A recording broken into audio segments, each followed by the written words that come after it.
Welcome to the Storytime Adventure for Adults video series. Today we'll be reading Part 1, Chapter 1983, pages 38 to 42 of Songs from the Depths by Meg Swanson. A Selkie longs for the warmth of human love, and yet the depth of the sea will forever be home. Patrick looked out over the wintry waters and could just make out the soft figures on the rocks in the distance. He stepped onto the swaying rowboat and began the arduous journey of going to see his in-laws. While he rowed, he tried to think of what he would say, how to explain what happened.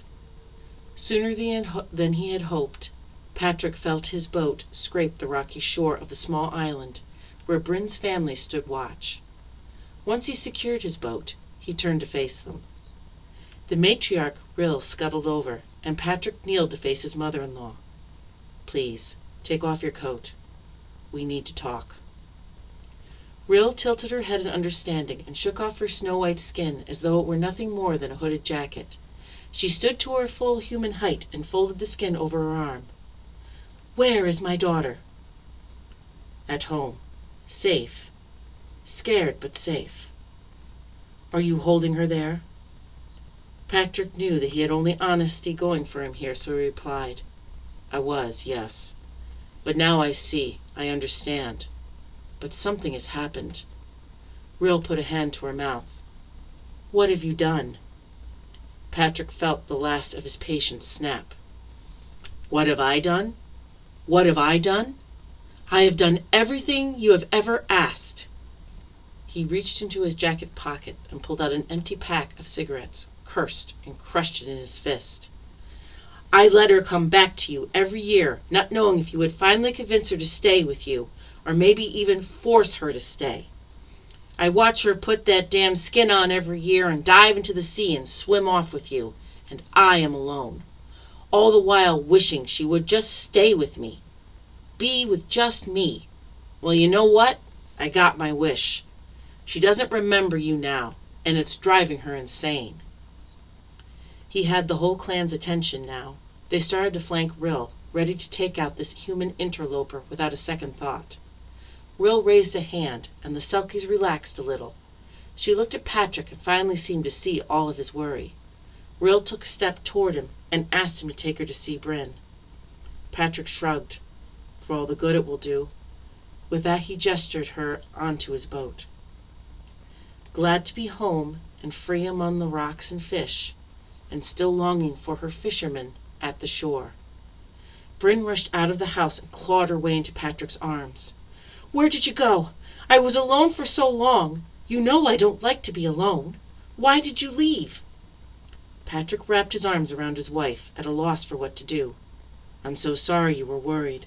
I told you I was leaving and that I would be back." Brin was sobbing into Patrick's chest now. I didn't know. I don't know what's happening. Something is happening. Please tell me what's happening." Patrick looked helplessly at Rill, who cleared her throat. Brin looked up with red-rimmed eyes and snot running onto her lips. "Patrick, who is this? Why did you bring this woman here?" Rill stepped forward. "You really have no memory of me at all? Of your family?" "Patrick is my family," Brin replied, clutching tighter at her husband. Rill looked as though she had been slapped. She nodded slightly and walked into the house. Patrick slowly extricated himself from Brin's grasp and said, "Brin, let's go inside. I won't leave you again, I promise. But we need to hear her out." "I don't want to talk to her. She scares me." Still Brin let Patrick lead her inside. As soon as they were inside, Brin folded herself into her chair by the window and she stared out. "Do you want some tea?" Brin's head snapped back at the sound of her husband's voice. "What?" she asked. "Oh, no, thank you." Brin leaned back into the chair and immediately started rocking. Rill looked at Patrick, dumbstruck at the change in her daughter. "I'd love some tea, please." Patrick nodded and put the kettle on the flame. "So you see, this is what I've been dealing with." Rill nodded and turned to her daughter. "Brin, please, you must remember something about me. About your life, anything. Brin pulled her finger from her mouth and pursed her lips. I remember going for a walk, and then I was home. She looked pointedly at Patrick. With my family. What about before the walk? Your childhood? Brin's eyes widened. Childhood? She looked at Patrick.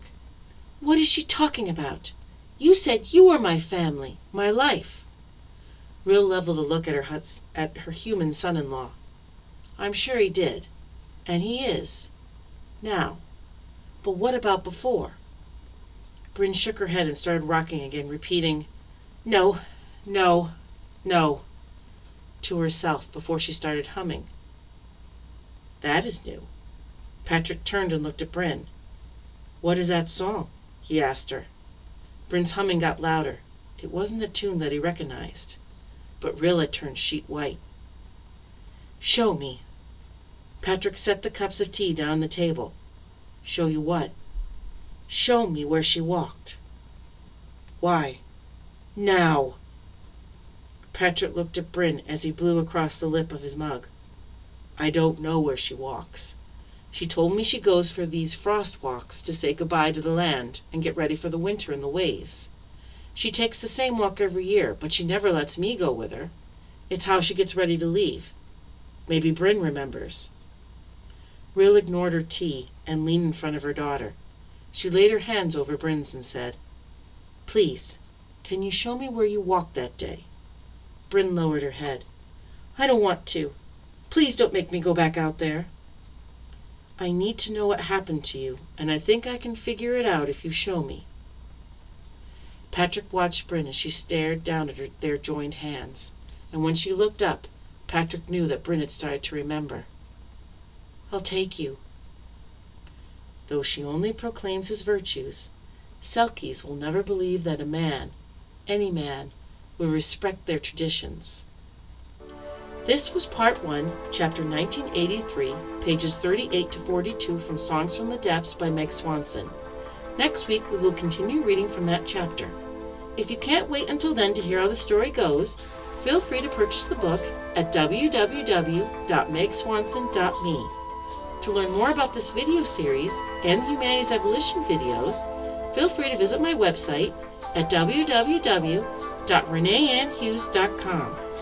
If you would like to contribute to these series, please feel free to become a patron on Patreon.